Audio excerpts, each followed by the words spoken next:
Hey guys आ गए अपन वापस level up in past के एपिसोड 45 को लेकर या फिर मैं बोलूँ सीजन 2 के एपिसोड 1 को लेकर। जैसा कि लास्ट सीजन में आप लोगों ने देखा था कि योसंग और ग्यू का नॉर्मल स्पेयर स्टार्ट होने वाला होता है। अब एपिसोड 45 के स्टार्टिंग में सीन दिखाया जाता है पास्ट का, जहाँ पे योसंग एक ब्लैकस्मिथ के पास गया होता है। वो ब्लैकस्मिथ को बताता है कि इस बार मैंने आपको बहुत ज़्यादा ही बड़ा ऑर्डर दिया था, थैंक यू आपका हार्डवर्क के लिए। इसमें ब्लैकस्मिथ बताता है कोई दिक्कत नहीं है, वैसे भी आप जो भी ऑर्डर करता है उसका दोगुना से ज़्यादा हम लोग को प्राइस पे करते हैं, इसलिए कुछ भी मैटर नहीं करता है। इसमें हमारा बैंकर्स का लीडर मन में सोचता है इतना सारा पैसे उसके पास आता कहाँ से, जिसमें हमारा ब्लैकस्मिथ का लीडर उसको अपना वेयर हाउस के पास ले जाता है और बताता है कि आपने जो हम लोग को 10 मिलियन कोल्ड आयरन प्रोवाइड किया था उससे हम लोगों ने इतना सारा वेपन्स बनाया है, क्योंकि यहाँ पे बहुत सारा वेपन्स है। इसलिए गवर्नमेंट ऑफिसर यहाँ पे आए थे इन्वेस्टिगेट करने के लिए। हम लोग से पूछ रहे थे क्या तुम लोग वॉर का तैयारी नहीं कर रहा है, जिसमें आपने जैसा बोला था कि उन लोगों को मैंने बोल दिया कि फर्स्ट डिवीजन के हिडन ड्रैगन ऑफ के वैली के एक बंदे ने मेरे को बोला है बनाने के लिए, अगर आपको दिक्कत है उससे जाके बात कर लो, और मैं वहाँ पे जाके उनको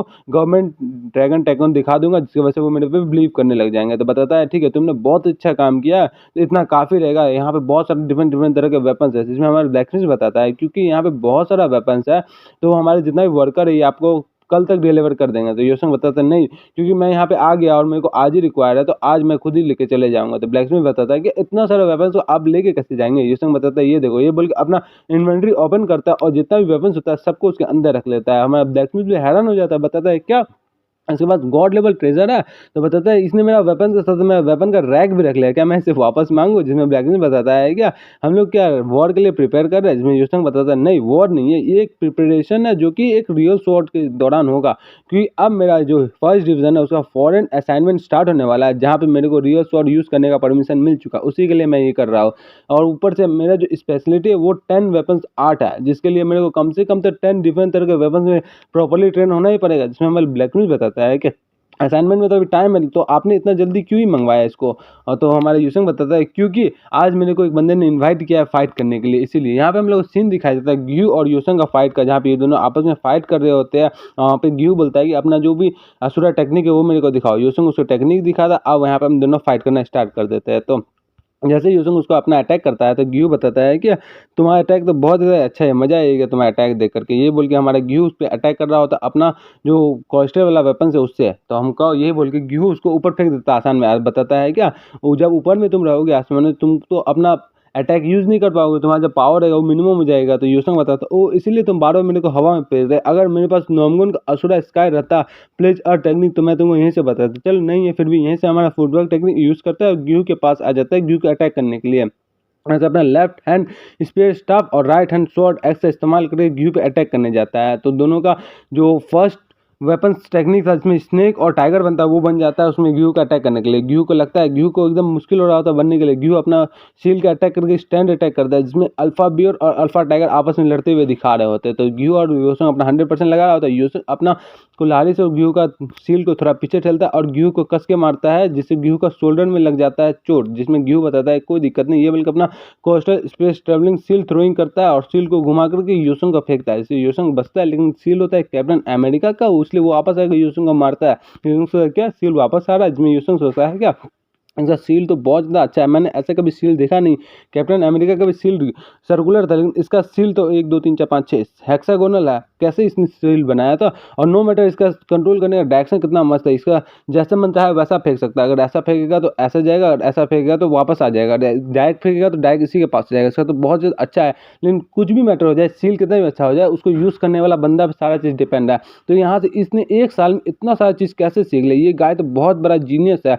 लास्ट ईयर में तो ये शॉर्ट टेक्निक में जीनियस है, लेकिन इस साल में तो सील टेक्निक में बहुत बड़ा जीनियस बन गया। जिसमें हमारा ग्यू बताता है क्या कंधा को देख देख के कि तुमने मेरा कंधा में चोट लगा दी, अगर मैं केयरफुल नहीं रहा तो मेरे को आज तुम बहुत मारोगे लगता है। जिसमें योसंग बताता है कि हाँ तुम केयरफुल रहने तो मैं तुमको सही में बहुत मारूंगा। ये बोले घी हंसता है बताता है, लेकिन तुम्हारा जो सिचुएशन है वो भी कुछ ज़्यादा ही अच्छा नहीं है मेरे जैसा है। योसंग भी मन में सोचता है क्या प्रीवियस लाइफ में ग्यू एक स्वॉर्ड मास्टर था, लेकिन इस लाइफ में देखो वो आज एक सील मास्टर बन गया, जो कि उस लाइफ से ज़्यादा बेटर बन रहा है। कितना स्केरी है, मेरे वजह से हिस्ट्री का एक और पास्ट चेंज हो चुका है क्या।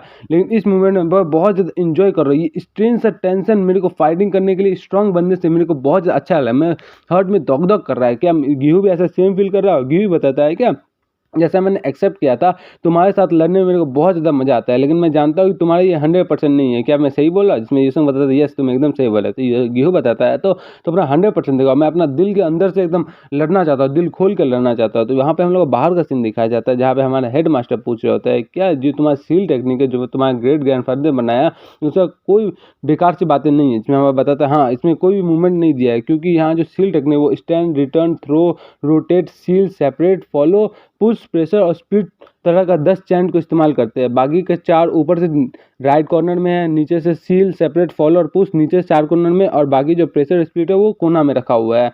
तो वो जो बहुत ज़्यादा अच्छा टेक्निक है, इसका वजह से मोमेंटम में बहुत ज़्यादा स्पीड आता है, और वापस से इसका मूवमेंट कोई है नहीं, 10 चैंट करके तुम कैसा भी तरह का बना सकते हो। पहले जो स्टैंड टेक्निक जिसे ग्यू उसका अटैक को रोका था, जिसमें हमारा हेड मास्टर बताता बहुत ज़्यादा इंटरेस्टिंग टेक्निक है। ग्राउंड का हेल्प से लेकर के किसी का भी टेक्निक को रोक ले, कितना भी मैटर हो, कितना हार्ड हो। और दूसरा टेक्निक अपना एल्बो का मदद से उस पर अटैक करना है, जिसको बिना कोई रेस्ट ले लिए। ये तो बहुत ज़्यादा कॉम्प्लिकेटेड टेक्निक है। इस टेक्निक को तो कॉपी करना भी बहुत ज़्यादा मुश्किल होगा। ऐसा ही बिलीव किया जा सकता है एक इंसेंट्रिक स्कॉलर का मार्शल आर्टिक टेक्निक जो बनाया होता है। इस मैनर में ग्यू ने इस सारी चीज़ को क्रिएट किया, रिक्रिएट किया, वापस सारी चीज़ को प्रैक्टिस किया। इसका मतलब तो ये एक पक्का मार्शल आर्टिस्ट जीनियस है। वापस से ग्यू हम यूसंग को ऊपर में हवा फेंक देता है। यूसंग सोचता है क्या इसने मेरे को फिर से हवा में फेंक दिया, मैं बार बार अपना फुटवर्क टेक्निक इस्तेमाल नहीं कर सकता, क्योंकि मैं इनर क्यू आई यूज़ करता है। तो अगर ऐसा ही चलता है तो मैं इनर क्यू आई खत्म हो जाएगा, कि ये जानबूझ के ऐसा ही करे, कि इसको पता है मेरा क्या डिफेंस है। तो इस तरीका में मैं बस एक ही चीज़ इस्तेमाल कर सकता हूँ, इंस्टेंट थिंकिंग, इंस्टेंट रिएक्शन। ये बोल के अपना 10 वेपन डीमन टेक्निक का first form 10 rotation pair bug इस्तेमाल कर देता है। जिससे रोटेट करके ग्यू को लगता है, बताता है क्या ये जो रोटेशन टेक्निक है ये बहुत ज़्यादा बेस्ट है अभी के लिए। लेकिन मेरा जो पावर है इसको मैं फोर्सफुली यूज़ कर रहा हूँ, क्योंकि ये 10 वेपन आर्ट है, लेकिन मैं इसको 6 वेपन के साथ कर रहा हूँ, इसलिए थोड़ा मेरे को बैकलेस भी लग रहा है। ये बोले ग्यू को मुश्किल हो रहा था संभालने में, लेकिन बताता है लेकिन इस टाइम के लिए ये एकदम बेस्ट है यूज़ करने के लिए। ग्यू बताता है कि तुम अपना अटैक नहीं कर पाते हो, तो इसलिए तुम अपना अटैक का रोटेशन कर रहे हो, तो क्या ख्याल है मैं ये कर नहीं सकता। ये बोले ग्यू भी अपना रोटेशन फोर्स इस्तेमाल करता है, coastal mountain space travelling rotation wall का रोटेशनल स्पीड। ये बोल के यूसंग का रोटेशनल खत्म कर देता है। यूसंग भी हैरान हो जाता है, बताता है क्या एक ऑफसेट रोटेशनल फोर्स। ये बोले ग्यू उसको मारने के लिए जाता है और किक मारता है उसका जबड़ा में, जैसे यूसंग का उसको हाथ से पकड़ लेता है। बताता है अब तो तुम नहीं चल पाओगे। ग्यू बताता है कि अब कैसे नहीं चल पाओगे। ये बोलकर सील उठाएगा, मारता है यूसंग का माथा में, यूसंग का माथा से खून निकाल देता है।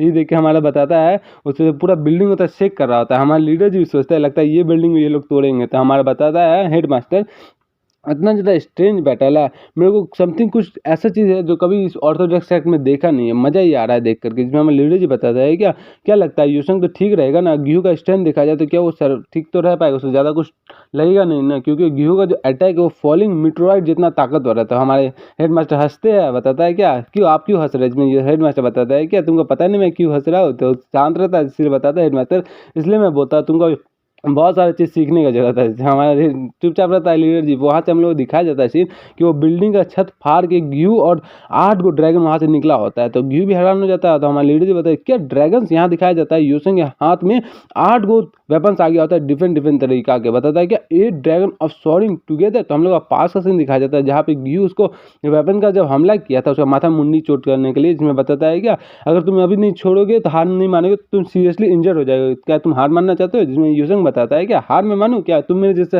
होते तो हार मानते। ये बोल के अपना यिंग यांग ब्रीथिंग टेक्निक को इस्तेमाल करता है। बताता है क्या फाइनली अब जिस चीज़ के लिए मैं यहाँ पे आया था वो चीज़ का इस्तेमाल कर सकता हूँ। Ying yang breathing technique dual mind deviation का इस्तेमाल करके अपना 2 हाथ और एक्स्ट्रा निकाल देता है। बताता है कि अब देखो क्या करता हूँ मैं। ये बोल के उसको अटैक कर देता है, उसको शील्ड ऊपर फेंक देता है। बताता है क्या ये जो डुअल टेक्निक है ये मैंने आधा क्यू ले रहा है, जिसकी वजह से मैं अपना क्वाड्रपल वेपन 8 है वो 2 बार इस्तेमाल कर सकता हूँ। मतलब total ying yang breathing technique dual mart quadruple weapon 8 total 4 मिला के 8 वेपन हाथ इस्तेमाल कर सकते हो। तो ये बोल के अपना 8 वेपन हाथ इस्तेमाल करता है। बताता ये जब मेरे को एजिलिटी 100% हुआ था तब मेरे को ये अटैक मिला था। उसके अलावा मेरे को उस टाइम मिला था बहुत हाई जंप लीप करने का ऑप्शन। तो उस टाइम तो मैं यूज़ नहीं कर पाया था, क्योंकि मैं यिंग यांग ब्रीथिंग टेक्निक में फंसा हुआ था, क्योंकि मैं उस टाइम में मिलियन बुक वैल्यू में था। लेकिन अब मैं इसको यूज़ करना चाहूँगा, मैं देखना चाहूँगा इससे पावर कितना। ये बोल के अपना ऑटो मेथड टेक्निक का नाम देता ऑक्टा वेपन 8 14 मूवमेंट बोल के उसको डक वॉक मूवमेंट इस्तेमाल करता है। बताता है कि यिंग यांग ब्रीथिंग टेक्निक जो ऐसा टेक्निक है इसके अलावा मैं तो यूज़ भी नहीं कर पाता। वहाँ पे मेरा जो माइंड का डेविएशन वो 2 तरह का कर देता है, जिसकी वजह से मेरा जो स्टेमिना है वो बहुत ज़्यादा बढ़ जाता है। ये बोल के हमारे ग्यू पर अटैक करने जाता है। बताता है कि मेरा जो क्यू सेंटर है वो एकदम पावर से भर गया यिंग यांग ब्रीथिंग टेक्निक की वजह से, और इसका जो पावर है वो और ज़्यादा हार्ड होते जा रहा है। ये बोल के 10 8 ड्रैगन यू के पास अटैक करने जाता है। बताता है कि अब मैं तो एकदम ओवरफ्लो कर रहा हो इनर क्यूए की वजह से। मजा ही आ गया देख करके। जैसे ड्रैगन शोर करता है, ग्यू का सील पे लगता है और ग्यू का सील में क्रैक आने लग जाता है। ग्यू भी परेशान हो जाता है, बताता है क्या ये है 10 वेपन डेमन एक्टिव का टेंशन लेवल स्किल। तो ये लो, ये बोल के हमारा अटैक कर देता है ग्यू पर। ग्यू भी हैरान हो जाता है क्योंकि ये 8 एंशिएंट ड्रॉइंग स्किल था ग्यू का, से सील ही टूट जाता है। ग्यू भी हैरान हो जाता है, बताते क्या मेरा सील टूट गया, ये तो मैं बिलीव नहीं कर सकता, इसके पास इतना ज़्यादा अनडिस्ट्रक्टेबल पावर कैसे आ गया। ये देखते अपना हाथ देखता है, बताता है क्या मैं जो आयरन सील था इसको तो तोड़ा नहीं जा सकता, लेकिन ये टूट गया तो बहुत ज़्यादा स्ट्रांग बन गया। ये बोल के बताता है या लास्ट टाइम मैंने तुमको अपना बस फिश से हटाया था, लेकिन इस टाइम लगता नहीं मैं तुमको हरा पाऊंगा। ये बोलकर फिश से उस पर अटैक करने जाता है, लेकिन अपना योसंग वापस से फुटवर्क टेक्निक इस्तेमाल करके ऊपर चला जाता है। बताता है कि अभी हम दोनों एयर में, तुमको पता नहीं तुम भी एयर में अपना 100% इस्तेमाल नहीं कर सकते हो पावर। एट द एंड तुम लगता है ये तुम्हारा एंड है। ये बोल के ग्यू को वहाँ पे हरा देता है। टेक्निक करके सिस्टम में मैच आता है कि आपने जो अनएक्सपेक्टेड मिशन था वो कंप्लीट कर लिया, इसलिए आपको रिकवरी पिल दिया जा रहा है। हमारा हेड मास्टर भी हंस रहा होता है, जिसमें हमारा बताता है क्या आपने देखा उस 8 dragon flying harmony with each other. तो बताता हाँ देखा। जिसमें आगे बताता है क्या ग्यू के पास 2 सील था, अगर ग्यू के पास 2 सील नहीं होता तो इस अटैक से योसंग उसको बहुत ज़्यादा डैमेज कर पाता। ग्यू भी बहुत ज़्यादा हार्म हो जाता है इस अटैक से। जिसमें हमारे हेड मास्टर बताता है क्या तुम इस सिचुएशन में लाफ कर रहे हो क्यों। तो इसमें बताता है क्या लाफ करो क्यों, मैं लाफ नहीं करूँ। तो बताता है क्यों लास्ट टाइम याद नहीं तुमने क्या बोला था कि मैं इस बार तो मैं जीता हूँ ना, मेरे जीतने पर तुम कैसे लाफ कर पाओगे। तो बताता है क्या आपने जीता, आप क्या बात कर रहे हो, क्या आपने पहले नहीं बुलाया था। तो बताता है क्या बुलशिट से बात कर रहे हो, तुमने नहीं बोला था कौन जीता। ये देखो तुम्हारा जो डिसाइपल इसमें तुम बहुत ज़्यादा प्राउड करते हो तो वो नीचे गिरा पड़ा है। तो हमारा लीडर जी बताता है कि आपने पहले नहीं बताता, ये दोनों ऑर्थोडॉक्स सेक्ट के लिए ब्लेसिंग्स के तौर पर है। बताता हाँ बताया था, आगे बताओ। तो बताता है क्या मतलब है तुम्हारा। तो मैं एक जो ऑर्थोडॉक्स सेक्ट है उसका अलायंस लीडर हो, तो अगर ये मेरे ब्लेसिंग्स के तौर पर है तो ये मेरे लिए भी तो ब्लेसिंग्स है ना, तो कोई भी जीते मेरे को क्या फ़ायदा है। तो वह हमको बताता है क्या तो एकदम तुम सही बोल रहे हो, तो तुम तो बहुत अच्छा टॉक करने में हो। इस यंग मास्टर एकदम गारंटी करता है जब तुम मरोगे तो तुम्हारा रिकॉर्ड पब्लिश कर दिया जाए कि तुम बात करने में सबसे ज़्यादा आगे थे। जो बताता है हंस रहा होता है, तो हमारा उधर से योसंग आता है, बताता है कि एक्सक्यूज मी ग्रैंडपा अंकल। तो बताता है क्या अंकल, क्या तुम अपना बिहेवियर भूल गए, क्या तुम ऐसे रिमार्क करोगे इतना गंदे बंदे, इतना अच्छे बंदे को जो कि मेरे लेवल से भी ऊपर लेवल के है, क्या तुम ऐसा बंदे को कैसे रिमार्क करते हो। हमारा योसंग बताता है कि आप रिमार्क के बात मत ही करो, आप लोग जो छुप के मेरा डुअल देख रहे थे आप लोग इससे बोलने का हक नहीं रखते। जिसमें हमारा लीडर जी बताता है क्या ये कौन सा जगह तुम्हें पता नहीं है, hall of the great hero, और तुमको क्या सोच रहे हो तुम मेरा डिसाइपल के साथ अप्रोप्रिएट में फाइट करो, वो भी एक रियल स्वॉर्ड के साथ, वो मेरा बिल्डिंग को भी तोड़ दिए इस प्रोसेस में, और तुम ऐसा बात बोल रहे हो। उसके अलावा तुमको योंगचो और तुम जब फाइट किया था तुमको उस टाइम में वार्निंग दिया गया था तुम आज के बाद से रियल स्वॉर्ड इस्तेमाल नहीं करो एकेडमी। उसके बाद भी तुम यहाँ पे एकेडमी यूज़ किया क्योंकि तुम्हारा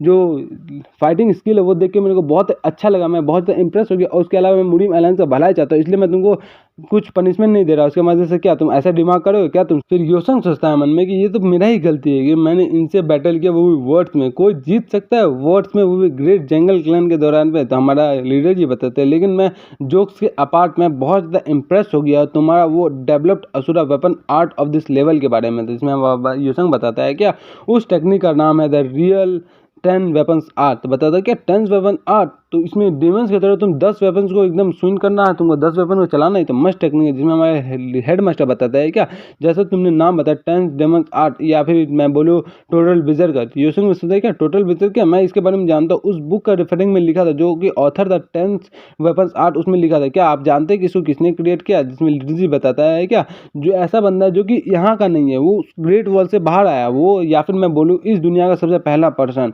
जो कि एबल था 10,000 वेपन्स को मास्टर करने में। तो ये सब लोग हैरान हो जाते हैं। हम लोगों को डिंगनिंग का सिस्टम में मैच आता है कि आपको एक लिंक मिशन दे रहा जा रहा है जिसमें आपको वन ऑफ द 4 डिमेंस का डिसेबल आप बन गया, बाकी तीनों को खोजना है, उसका भी डिसेबल बनना है, उसका भी इनहेरिटेंस लेना है, और आपको ये सब 10 साल के अंदर अंदर करना है, और आपको तब मिलेगा 10,000 वेपन्स एम्परर का टाइटल, जिसकी वजह से आपको बहुत सारे फेलियर बहुत सारा सक्सेस चीज़ मिलेगा, और आप फेल किए मिशन में तो आप 1 महीना तक के लिए मूव नहीं कर सकते। तो योसंग सोचता है क्या टोटल बिजर्कर। यहाँ पे हम लोग को वही बंदे का सीन दिखाया जाता है। बताता है लीडर जी कि वो बंदा था जो कि 732 स्पेयर्स लड़ा था पूरे सेंट्रल रीजन में। वो बंदा बस उसी से स्पेयर लड़ता था जो कि उस टाइम का सबसे ज़्यादा ग्रेटेस्ट मार्शल आर्टिस्ट था उस प्लेस का और उस टाइम का।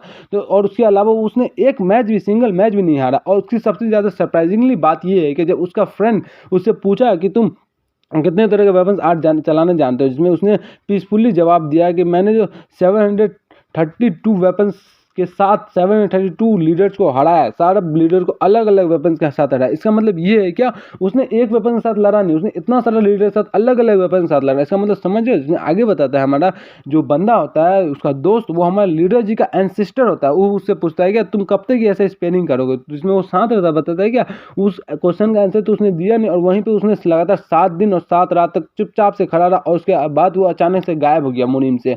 तो हम लोग का जो लीडर जी का एंसेस्टर रहता है उसने उसको पूरा कोशिश किया खोजने का, लेकिन उसको मिला नहीं खोजने के लिए, इसलिए वो सोचा है कि वो हमारा सेंट्रल पेन से बाहर चला गया, कहीं और चला गया। इसलिए उसने पूरा जो लाइफ था एंसेस्टर वो अपना नोट कर दिए इस मार्शल आर्ट को सीखने में, इसका रिसर्च करने में। और बहुत टाइम रिसर्च करने के बाद वो फाइनल का कंक्लूजन में ये आया कि उसका जितना भी नॉलेज है टोटल बिजर्कर किम सिन वो स्ट्रॉन्गेस्ट मार्शल आर्टिस्ट था इस पूरे दुनिया का। और एट द एंड उसका ओल्ड एज की वजह से वो ग्रेट वॉल को पार किए और वेस्टर्न रीजन में गए, जापान का, कोरिया का, कोरबी डिजर्ट का और साउदर्न रीजन में उसको खोजने के लिए। लेकिन बहुत सारी जगह जाने के बाद भी वो उसको खोज नहीं पाए, और उसके बाद अपना आफ्टर लाइफ में मिलते हुए भी उसको नहीं मिल पाया। और उसके अलावा उसको एक अनदर नाम दे दिए कि टोटल बिजर्कर लाइक। और वहां से हम लोग को पता चल गया कि जो स्ट्रॉन्गेस्ट मैन था उसका लेवल अभी तक हम लोग को पता नहीं चला हिस्ट्री का, लेकिन जो टोटल बिजर्कर था उसको फाइनली एंड पाथ मिल गया था, इसके लिए वो वहां से चला गया था। हमारा जो एंसेस्टर था उन्होंने जाने से पहले इसने बताया कि मेरे बिहाफ में एज ए क्लैन लीडर मैं तुम लोग को ये बताता हूँ, मिशन देता हूँ कि तुम उनका डिसेंडेंट को खोजोगे और उससे एक क्वेश्चन पूछोगे क्या तुमको इंड मिला, अगर तुमको इंड मिला तो तुम मेरे को इंड दिखाओ। ये बता रहा होता है तो यहाँ से योसन भी चला जाता है, तो हमको बताता है क्या उस दिन से हम लोग का जो जंगल क्लैन है उसको एक मिशन मिल गया कि हमारे जो टोटल बिजर्कर का उसका डिसेंडेंट खोजना है। देखो आज फाइनली हमारा एंसेस्टर का जो मिशन था वो फुलफिल हो गया, जिसमें हमारा बताता है कि, और उसी बीच में हमारा देखो 5 डिमंस बॉडी कॉन्स्टिट्यूशन वाला भी अपडेट हो गया। तो बताता है लीडर जी कि हाँ साथ में हैप्पीनेस भी साथ में ही आता है और मिच फॉर्चून भी साथ में ही आता है, एक हैंड पे हैप्पीनेस एक हैंड में मिच फॉर्चून। तो इस चाइल्ड को एकदम सही कहा था लास्ट टाइम पे। तो बताता है हेड मास्टर की क्या कहा था लास्ट टाइम, तो लीडर जी बताता है क्या लास्ट में इन्होंने कहा था कि एट दिस अगर ऐसे ही चलता रहा तो इस तरह से हमारा जो जोंगवॉन है वो खत्म हो जाएगा आपके जनरेशन में। मेरे को लगता है यही सही बोल रहा था, मैं जोंगवॉन खत्म होने वाला है मेरे जनरेशन में। जिसमें हमारे हेड मास्टर बताता है कि तुम 5 डिमन कॉन्स्टिट्यूशन के बारे में बात करो, वो एक प्रोफेसी, इसलिए उतना ज़्यादा टेंशन मत और उतना फ्यूचर के बारे में सोचो मत। जिसमें हमारे लीडर जी बताता है कि प्रोफेसी तो समझ रहे लेकिन जो हम लोग सोच रहे उससे ज़्यादा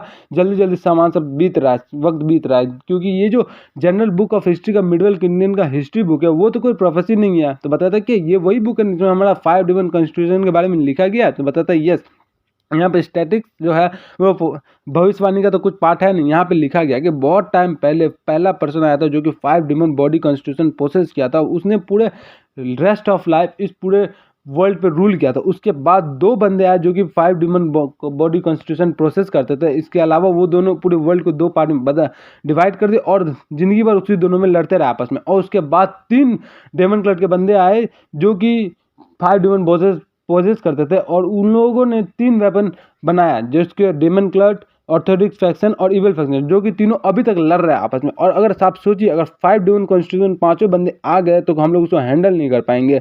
तो आप क्या सोचे अगर एक और बंदा आ गया, क्योंकि एक और चौथा बंदा तो आ गया और एक और आ गया तो क्या ही हो जाएगा, क्योंकि जो हम लोग का किंगडम में बहुत ज़्यादा हाईली सफ़र करेगा, हम लोग का पूरा किंगडम खत्म हो जाएगा। तो क्या आप समझ रहे हैं ना हम लोग क्या करना पड़ेगा। बताता है हाँ, ये बोल के हमारा योसन और ग्यू वहाँ से चला जाता है। तो हमारे हेड मास्टर बताता है कि अब लगता है इन दोनों बंजों के बीच में बहुत ज़्यादा ऊपर में शोल्डर पे बहुत ज़्यादा भार आ गया, लेकिन मैं कभी सोचा भी नहीं था कि मैं जो 4th पर्सन है जो कि 5 डिमन बॉडी कॉन्स्टिट्यूशन पोजेस करता है वो उसको मैं विटनेस करूँगा। इसमें हमको बताता है हाँ आपको उसको टीच करना है, और आपको ये बहुत अच्छी बात है कि 5 डिमन बॉडी कॉन्स्टिट्यूशन का हम लोग बंदे को पहले फाइंड कर लिया जो कि अपना ग्रोथिंग पीरियड में ही है, इसलिए हम लोग उसको अच्छे से ट्रेन कर लेंगे ताकि वो हम लोग खिलाफ ना जा सके। ये बोलता है, हम लोग वापस सीन दिखाया जाता है जहाँ पे ग्यू और योसंग आता है, बताता है कि मैंने सुना तुम जग गया, जिसमें बताया कैसे तुम फील करो। यहाँ पे हमारा बोंगदे के पास आता है जहाँ पे बोंगदे बताता है क्या ठीक है, बताता है कि तुम बहुत ज़्यादा लेट से चले। बोंगदे बताता है क्या तुम लोग यहाँ पे हो। तो यहाँ से हम लोग को ये पता चल गया जो 4th बॉडी है 5 डिमन कॉन्स्टिट्यूशन का ये हमारा बोंगदे के पास है, क्योंकि हमारा हेड मास्टर ने बोला था, क्योंकि मेरे को उसको टीच करना, बोंगदे को इसको टीच करना था शुरू से। था नेक्स्ट पार्ट में आप लोग को ये पता चल जाएगा कि बोंगदे के पास कौन सा पावर है 5 डिमन बॉडी कॉन्स्टिट्यूशन का। तो चलिए मिलते हैं नेक्स्ट वीडियो में, तब तक के लिए सी यू सून, बाय।